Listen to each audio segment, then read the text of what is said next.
السلام علیکم ورحمۃ اللہ وبرکاتہ۔ الحمدللہ رب العالمین والصلاة والسلام علی سید المرسلین وعلی آلہ وصحبہ اجمعین، وبعد، اعوذ باللہ السمیع العلیم من الشیطان الرجیم، بسم اللہ الرحمن الرحیم، اتل ما اوحی الیک من الکتاب وَأَقِمِ الصَّلَاةَ إِنَّ الصَّلَاةَ تَنْهَىٰ عَنِ الْفَحْشَاءِ وَالْمُنكَرِ وَلَذِكْرُ اللَّهِ أَكْبَرُ وَاللَّهُ يَعْلَمُ مَا تَصْنَعُونَ۔ فغام میں شیون میں نالوں میں سناؤ درد دل طاقت اگر ہو سننے والوں میں۔ حاضرین گرامی، میں تنفس کا سانس کا مریض ہوں، جو رات ڈھلتی جا رہی ہے، میرے گلے اور سینے پہ بھاری بوجھ بنتا جا رہا ہے۔ نوجوان خطبہ نے ہم جیسے بوڑھے کو کھسکا کر پیچھے ڈال دیا۔ بہرحال نصیحت الہی یہی تھی۔ ہمارے شیخ مولانا عبداللطیف صاحب حفظہ اللہ نے حقوق و معاملات کے سلسلے میں بڑے واضح انداز میں قرآن اور حدیث کی روشنی میں کچھ باتیں ارشاد کی۔ خلیل اللہ ثناوری عزیز گرامی ہمارے صاحبزادے ہیں، جنہوں نے توحید کے عنوان سے بڑے سائنسی انداز میں اس مضمون کی وضاحت کی۔ اللہ انہیں جزائے خیر دے۔ فاضل مدینہ یونیورسٹی، فاضل نوجوان، جن کے بیان میں شعلہ بھی تھا اور شبنم بھی، بڑے اچھے پیرائے میں اللہ کے رسول صلی اللہ علیہ وسلم کی محبت کو اجاگر کیا۔ ہمیں امید ہے کہ آپ کے دل و جان میں، آپ کے رگ و ریشے میں ساری باتیں پیوست ہوتی رہی ہوں گی۔ کہیں بھی آپ کو یہ خیال نہ آیا ہوگا کہ یہ بات غلط کہی گئی، کیونکہ ہر ایک بات پر قرآن و حدیث کی مہر سبق کرتے گئے ہمارے مقررین و خطبہ۔ اہل حدیث کا یہی معیار ہے، کسی کو برا بھلا کہنا، جنت دوزخ بانٹنا، یہ ہمارا شیوا نہیں ہے۔ جنت اللہ کی نعمت ہے اور دوزخ اللہ کی بنائی ہوئی چیز ہے، عذاب کا گھر ہے۔ اللہ کے رسول صلی اللہ علیہ وسلم نے اس سلسلے میں فرمایا، اگر کوئی شخص کسی کو دوزخی کہتا ہے کہ تو جہنمی ہے، تو اللہ کہتا ہے کہ میں میری غیرت کو للکارا ہے، میری رحمت کو للکارا ہے، میں اس کو جہنم دے دوں گا۔ اور جس کو جہنم کا حوالہ دے کر کے اس نے کہا کہ جنت میں جاتا ہوں، یہ جنت میری ہے، دوزخ میرے قبضے میں ہے، یہ کسی کے بانٹنے کی چیز نہیں ہے۔ بہرحال میرے دوستوں اور بھائیوں، ہمارے اناؤنسر صاحب مہربان عزیز گرامی مولانا عبدالوہاب صاحب نے 15 منٹ، میں نے سوچا تھا 20 منٹ، لیکن 5 منٹ اور انہوں نے کم کر دیا ہے۔ میں نماز کے سلسلے میں کچھ کہنا چاہتا تھا، تو اس سلسلے میں دو چند واقعات میں بیان کر دیتا ہوں۔ اللہ کے رسول صلی اللہ علیہ وسلم پر آیت اتری، اتلو ما اوحی الیک من الکتاب، اے پیغمبر صلی اللہ علیہ وسلم ہمارے حبیب، اس کتاب کی تلاوت کیجیے جو آپ پر وحی کی۔ یہی بات اللہ نے آپ کو مختلف پیروں میں فرمایا، بلغ ما انزل الیک، اے نبی صلی اللہ علیہ وسلم، اے نبی صلی اللہ علیہ وسلم، تبلیغ اسی بات کی کیجیے جو آپ پر اتاری گئی کتاب قرآن پاک۔ نبی صلی اللہ علیہ وسلم کو الگ سے تبلیغ کی اتھارٹی نہیں دی اللہ تعالیٰ نے، اللہ نے آپ کو باؤنڈ کیا اور پوری امت مسلمہ کو اس بات کا ذمہ دار ٹھہرایا کہ اللہ کے رسول صلی اللہ علیہ وسلم کی پیروی کریں۔ تو نماز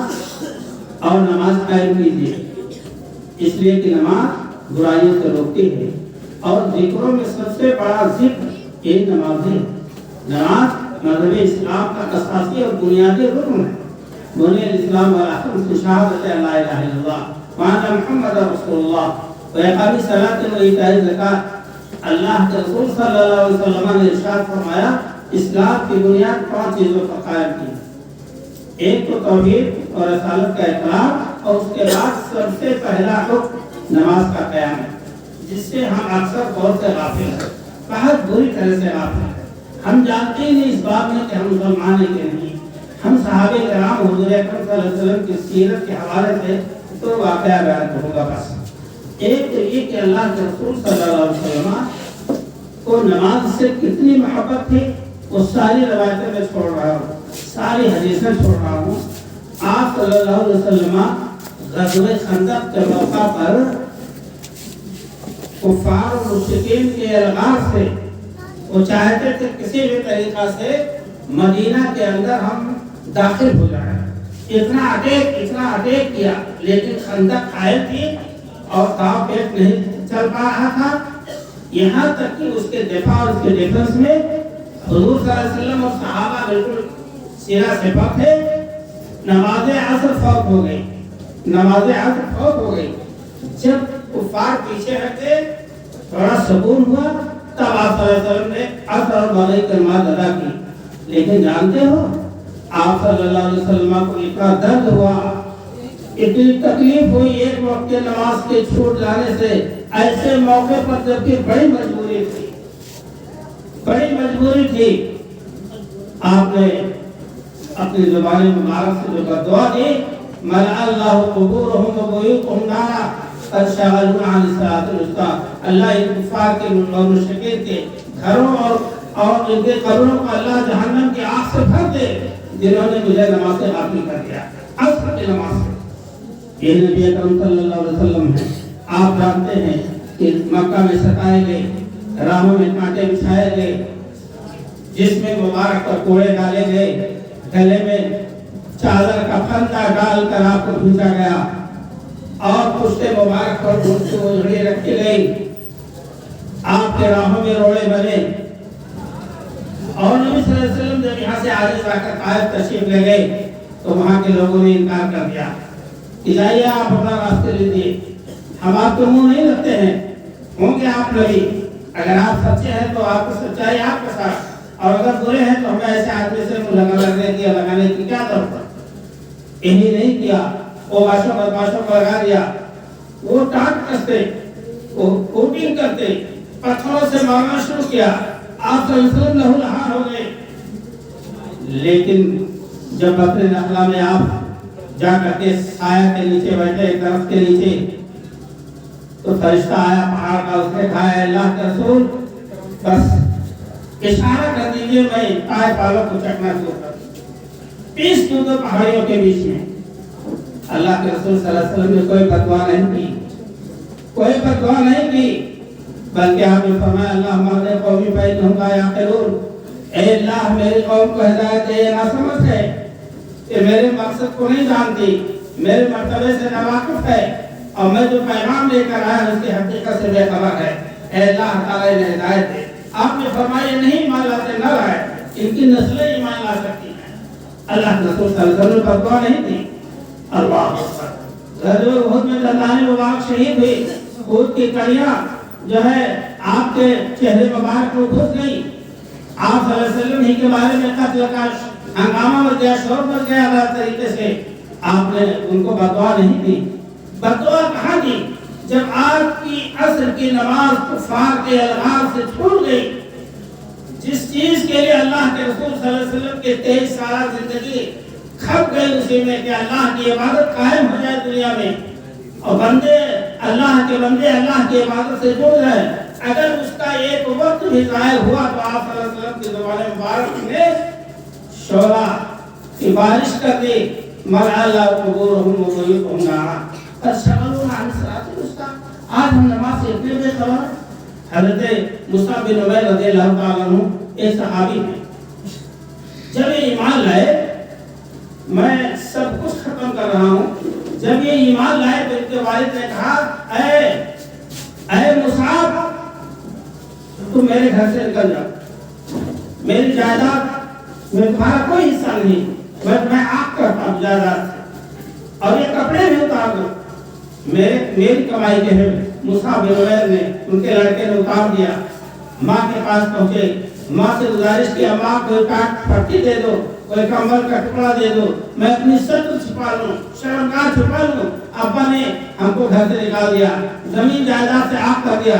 اور یہی نہیں ہمارے کپڑے اتروائیے اس لیے کہ میں محمد رسول اللہ صلی اللہ علیہ وسلم کا ساتھی ہو گیا۔ آپ کے رسالت کا اقرار کیا، اللہ کی وحدانیت کا اقرار کیا، اس لیے مجھے ابا نے جو ہے گھر نکالا اور دیش نکالا کر دیا۔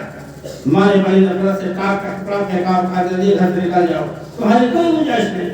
ایک مصعب بن عمیر مدینہ بھیجے گئے، ایک وقت آیا معلم قرآن بن کر جاؤ مدینہ میں جو مسلمان ہیں ان کو قرآن سکھاؤ۔ 2 سال پہلے ہجرت سے 2 سال پہلے حضرت مصعب بن عمیر مدینہ گئے،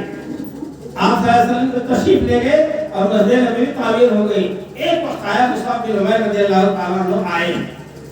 محفل جمی ہوئی ہے صحابہ کی، نبی صلی اللہ علیہ وسلم تشریف فرما ہے، اللہ اکبر، ادھر جلوہ فرما صدیق اکبر، ادھر افروز فاروق اعظم، درخشاں ہے مہتاب حالے کے اندر، حقیقت نہیں ہے تو پھر اور کیا ہے، صحابہ بیٹھے ہیں، مصعب بن عمیر آئے ہیں، ایک ٹاٹ کا کمبل پہنے ہیں، آگے سے پکڑ کر تھامے ہیں، سمٹے ہوئے ہیں، ہاتھوں سے سمیٹے ہوئے ہیں، ایسا نہ میرا سطر پھر جائے اور میں بے آبرو ہو جاؤں۔ کپڑا کی تنگی، غربت اور پریشانی کا عالم حضور صلی اللہ علیہ وسلم نے دیکھا تو رو دی، تو صحابہ سے عرض کیا، ارشاد فرمایا صلی اللہ علیہ وسلم نے، میرے صحابہ تم کو کیا سمجھ رہے ہو میرے رونے کو؟ میں اس بات پر نہیں روتا ہوں کہ آج مصعب بن عمیر ایک شہزادہ تھے، چودھری کے اولاد تھے، جب مکہ میں چلتے تھے سواری پر تو لوگ کہتے تھے راستہ چھوڑو، مصعب بن عمیر شہزادہ آ رہا ہے، جس راستے سے گزرتے تھے عطر کی خوشبو بتاتے تھے کہ گھر سے مصعب بن عمیر گئے ہیں۔ اسلام کے خاطر، ایمان کی وجہ سے، اللہ اور ان کے رسول سے محبت کی وجہ سے گھر سے نکالے گئے، جائیداد سے محروم کیے گئے، آج بھی مدینہ میں میرے سامنے آئے ہیں تو جسم پر اتنے کوئی خاص کپڑا نہیں ہے، ستر چھپانے کے لیے اپنے ہاتھوں سے تھام رکھا ہے۔ میرے دوستوں اور بھائیوں، میں اس پر نہیں رو رہا ہوں کہ آج بھی غربت اور تنگدستی نے ان کو نہیں چھوڑا۔ ایک وقت آئے گا ہماری امت کے افراد پر کہ ایک دسترخوان کھایا جائے گا، دوسرا بچھایا جائے گا، صبح ایک کپڑا پہنا جائے گا، شام کو اتار کے بدل دیا جائے گا، شام کو جو پہن کر سوئیں گے صبح بدل دیں گے، اور اپنے گھروں کا ایسا لباس، ایسا پردہ رکھائیں گے جسے کھانے کعبہ کو اجازت دی جاتی ہے، جواب دیا جاتا ہے۔ تو صحابہ کرام نے کہا اللہ کے رسول صلی اللہ علیہ وسلم، آج ہم نانی شبیلہ کو ترس رہے ہیں، روٹی کے ایک ایک ٹکڑے کو ترس رہے ہیں، کھجور کہیں سے آ جاتا ہے تو یہ کھجور کھا لیے اور گلا صاف کر لیا، لیکن میرے آقا ہم لوگ بھوکے رہتے ہیں، مگر مسجد نبوی میں ہم سب سجود رہتے ہیں، تہجد ادا کرتے ہیں، قرآن کی تلاوت کرتے ہیں، آپ سے دین سیکھتے ہیں۔ جب وہ زمانہ آئے گا ہمارے بھائیوں پر اتنا دولت کی ریٹ ڈیڑھ ہوگی، اتنا جو ہے فراوانی ہوگی دولت کی کہ صبح ایک کپڑا پہن کے شام کو بدل دیں گے، اور جو شام کو پہنے کے صبح بدل دیں گے، ایک دسترخوان اٹھایا جائے گا دوسرا